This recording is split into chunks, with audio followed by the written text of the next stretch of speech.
আপনারা নিশ্চয়ই বুঝতে পারছেন যে আজকে আমি প্রথম দুদকে এসেছি। এটা গৃহে প্রবেশ করার পর গৃহে কি কি সমস্যা আছে সেটা দেখা, সেটা সম্পর্কে জানা চেনা এবং তারপরেই তো প্রয়োজন অনুযায়ী সংস্কারের উদ্যোগ গ্রহণ করা। তো আমি সেই উদ্দেশ্য নিয়ে মূলত এখানে আমার আসা। আমি আপনারা জানেন যে মাঝখানে আমাদের কমিশন না থাকার কারণে এখানে বিশাল একটা জট সৃষ্টি হয়েছে। এটা আপডেট করা দরকার। আপনারা ইতিমধ্যে শুনেছেন যে আমাদের একটা সার্চ কমিটি গঠন হয়েছে।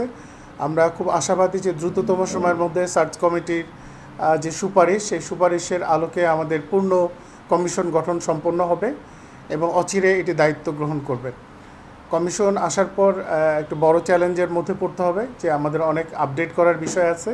পাশাপাশি এখানে নতুন সরকার গঠন হয়েছে, তাদের অনেক নির্বাচনের অঙ্গীকার আছে। সেই বিষয়গুলোর পাশাপাশি আমাদের এখানে কিছু সংস্কারের উদ্যোগ গ্রহণ করতে হবে। আপনারা জানেন যে আমরা এখন একটা রূপান্তরের মধ্য দিয়ে যাচ্ছি। সেই রূপান্তরের পার্ট হিসেবে আমি এখানে আসছি। আপনাদের সহযোগিতা দরকার, আপনাদের পরামর্শ দরকার। আপনারা এখানে র্যাক হিসেবে কাজ করছেন। আমি আপনাদের সম্পর্কে ইতিমধ্যে ব্রিফড হয়েছি যে আপনারা নির্বাচনের মাধ্যমে আপনারা নির্বাচিত হয়ে আসছেন। তো আমি শুরুতেই আপনাদের যেটা বলতে চাই যে আমাদের যে কোনো ধরনের উন্নয়ন প্রচেষ্টা আমরা যদি গ্রহণ করি, টেকসই উন্নয়নের জন্য আপনার সবচেয়ে বেশি প্রয়োজন সুশাসন।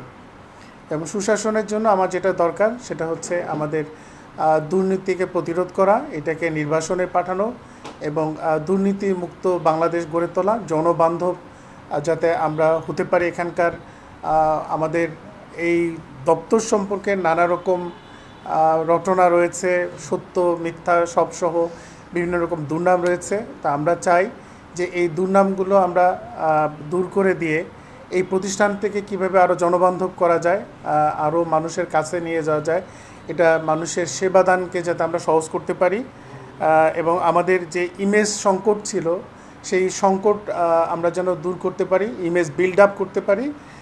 এই ব্যাপারে আমরা একসাথে কাজ করব। আমরা সর্বোচ্চ সততা, নিষ্ঠা, আন্তরিকতার সাথে আমরা কাজ করব এবং দুর্নীতি প্রতিরোধ করতে আমাদের জবাবদিহিমূলক রাষ্ট্র ব্যবস্থা পরিচালনার ক্ষেত্রে এবং ন্যায়ভিত্তিক রাষ্ট্র গঠনের জন্য দুদকের ভূমিকার কোনো বিকল্প নাই। আমাদের এই দুদকের প্রাতিষ্ঠানিক সক্ষমতা বৃদ্ধি করা দরকার। এই ব্যাপারে আমাদের যা যা পদক্ষেপ গ্রহণ করা দরকার আমাদের কর্মকর্তা যারা আছেন তাদের সাথে আলাপ আলোচনা করে। এছাড়া আপনারা জানেন যে বিভিন্ন সময় আমাদের এই দুদক নিয়ে বিভিন্ন সুপারিশগুলো আছে। আমরা এগুলো পরীক্ষা নিরীক্ষা করে কোনটা বাস্তবায়নযোগ্য, কোনটা যুগোপযোগী, সেভাবে আমরা সবাই মিলে টিমওয়ার্কের মাধ্যমে এই প্রতিষ্ঠানকে একটা শক্তিশালী প্রতিষ্ঠান করার জন্য যা যা করা দরকার আমরা একসাথে একযোগে সবাই কাজ করব। এটা আমাদের উত্তর হলো, আপনারা যেমন মিডিয়াতে পত্রপত্রিকায় জানছেন, আমরাও জানছি। তো এটা আইনি যে পদক্ষেপগুলি নেওয়া দরকার সংশ্লিষ্ট বিভাগ নিশ্চয় নেবে, এটুকু বলতে পারি।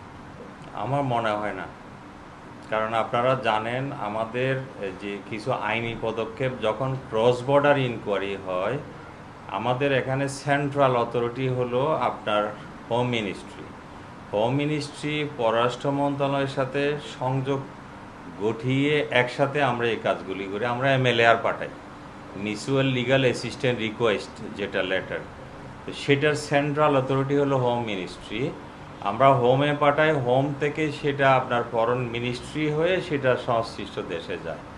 তো এখন আইনগত যে বিষয়গুলি আছে নিশ্চয়ই সবাই মিলে আমরা খতিয়ে দেখব। মানে আমাদের এখান থেকে যা যা পাঠানোর, যা যা করার আমরা সবই করেছি। এইটা আসলে ডিটেলস না জেনে উত্তর দেওয়া ঠিক হবে না। হ্যাঁ, অবশ্যই। আমার এখানে আসার মূল উদ্দেশ্যটাই কিন্তু তাই যে নতুন কমিশন আসবে তার আগে আমার এই প্রস্তুতিমূলক কর্মকাণ্ডগুলো সম্পন্ন করতে হবে। আমি আমার কলিগদের সাথে বসবো, তাদের সাথে আমরা এই বিষয়গুলো নিয়ে আলাপ আলোচনা করব এবং আমরা একটা ক্র্যাশ প্রোগ্রাম করার মাধ্যমে আমাদের যে জট আছে সেই জটটা কীভাবে আমরা চূড়াতে পারি, এটা কিভাবে দ্রুত ফাংশনাল করতে পারি সে ব্যাপারে আমরা পদক্ষেপ গ্রহণ করব। আপনাকে অনেক ধন্যবাদ। জাতীয় সংসদে আমাদের জনপ্রতিনিধিরা থাকেন, তারা তাদের এলাকা সহ রাষ্ট্রীয় বিষয়গুলো উপস্থাপন করেন। আমরা অবশ্যই প্রায়োরিটি বেসিসে কাজ করব। আমরা কোন কাজটা আমাদের অগ্রাধিকার ভিত্তিতে করতে হবে, তাদের সাজেশন, বাস্তবতা, সরকারের ইচ্ছা বাস্তবায়ন কর্মপরিকল্পনা বাস্তবায়ন সবগুলো সমন্বয় করে আমরা অগ্রাধিকার ভিত্তিতে কাজের তালিকা নির্ধারণ করব। এই সেভাবে আমরা আমাদের কর্মসূচি পরিচালনা করব।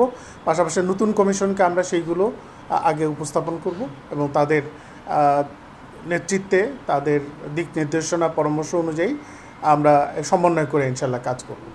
জেডআই ওয়াটার ট্যাঙ্ক দিচ্ছে আজীবন ওয়ারেন্টি। জেডআই ওয়াটার ট্যাঙ্ক পানির সুরক্ষায় টেকসই সমাধান। এটা আমরা খুব শীঘ্রই আশা করছি, কারণ আমাদের যে সার্চ কমিটি তারাও অলমোস্ট মিটিং করে এটা ফাইনাল করে ফেলেছেন। এখন এটা সরকারি তরফ থেকে কিছু প্রসিডিওর আছে, সেটা মেনটেন করে আমি যতটুকু জানি যে খুব শীঘ্রই আসবেন। আমরা কোনো স্পেসিফিক ডেট বলছি না, খুব দ্রুততম সময়ের মধ্যে আপনারা কমিশন পেয়ে যাবেন ইনশাল্লাহ, আশা করি। আমি আপনাকে শুরুতেই বলেছি যে আমরা একটা রূপান্তরের মিশন নিয়ে এখানে আসছি। আমরা আশা করি যে আমাদের দুদকের একটা রূপান্তর ঘটবে, যেটা ইতিবাচক হবে। আপনারা নিশ্চয়ই সেটা দৃশ্যমান হবে, অচিরেই সেটা আপনারা দেখতে পাবেন। তা আমার কিছু প্রস্তুতিমূলক কাজ আছে, আমরা সেটা নিয়ে কাজ করছি। আজকে আমার কর্মকর্তাদের সাথে সৌজন্য মিটিং আমরা করলাম। আমি এখন আলাদাভাবে আমার যে বিভিন্ন উইং আছে তাদের সাথে আমরা বসবো, এই বিষয়গুলো নিয়ে আলাপ আলোচনা করব। আর আপনি নিশ্চয়ই জানেন যে আমাদের যে সার্চ কমিটি যেখানে রয়েছে সেখানে দুদকের কোনো প্রতিনিধি নাই, সুতরাং আমরা ভেতরের খবর জানি না, জানার কথাও না আমাদের। আমরা অপেক্ষা করছি যে প্রসিডিওরের মাধ্যমে হওয়ার কথা সেটা অলমোস্ট ফাইনাল স্টেজে আছে। আমরা খুব দ্রুত এটা রেজাল্ট পাবো। আপনাকে আশাবাদী হতে হবে। আমরা অবশ্যই একটা পরিবর্তন আমাদের ব্যবস্থাপনায় কীভাবে শুদ্ধতা আনা যায়, আমরা ওই গতানুগতিক ধারা থেকে বেরোয় আসব। আপনার প্রকৃত অর্থে দুদকের যেভাবে কর্মকাণ্ড পরিচালনা করা দরকার সংবিধিবদ্ধ প্রতিষ্ঠান হিসেবে, আমরা সেটাই নিশ্চিত করার জন্য সর্বাত্মক চেষ্টা নিব এবং আন্তরিকভাবে আপনাদের সহযোগিতা নিয়ে আমরা সেটা করব ইনশাল্লাহ। অনেক ধন্যবাদ আপনাকে।